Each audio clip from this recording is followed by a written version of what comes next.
And based on the belief that if you see something, say something, Sarah says she saw something. She saw things that she considered to be indicative of, or certainly warning signs, and she went to Child Protective Services, and she talked about sexual abuse and gave 3 reasons for it. She talked about child neglect, and she said all children that skipped breakfast for 5 days, took care of themselves, played electronic games, and stayed indoors.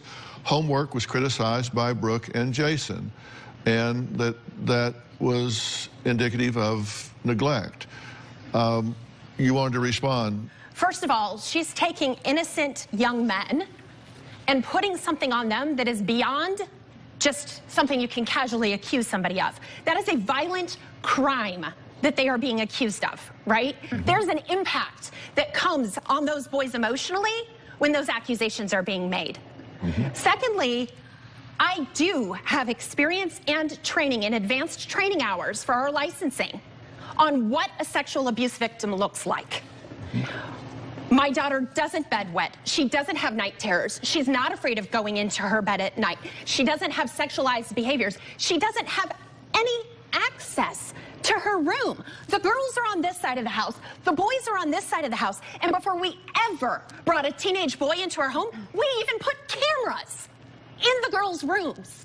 So it is beyond insulting, offensive, and completely delusional that one 5-year-old who's in a barn for a youth group session is holding her pee because she doesn't want to leave and miss out on the fun, and she urinates herself, and that makes her a sexual abuse victim?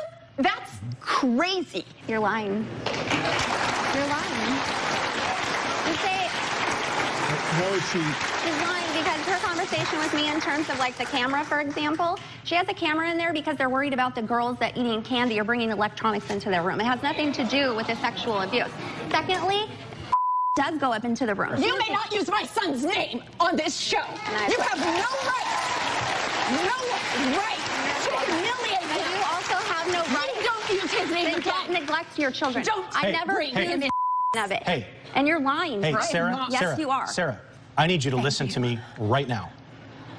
What you're saying couldn't be further from the truth. There is absolutely nothing.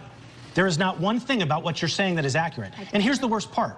The worst part is you can bring your concerns to us. We address your concerns. And despite what we tell you that is happening in our house, the controls that we have in place, the insight that we have into our kids, you are uninterested in listening to why they are okay. You are insistent upon finding your own past in my children's present. You're right. And you're right. You want to know why you're wrong? Not okay. I would love to explain that. Well, let's see if you're correct about that, because I looked at some of Sarah's statements. One of them said, quote, "It's trying to bring it to your attention so that you don't end up where I am without my blanking kids." No, you're shaking your head. No, that's a quote. Well, I have it recorded. Okay. It's totally fine. I'm not bothered.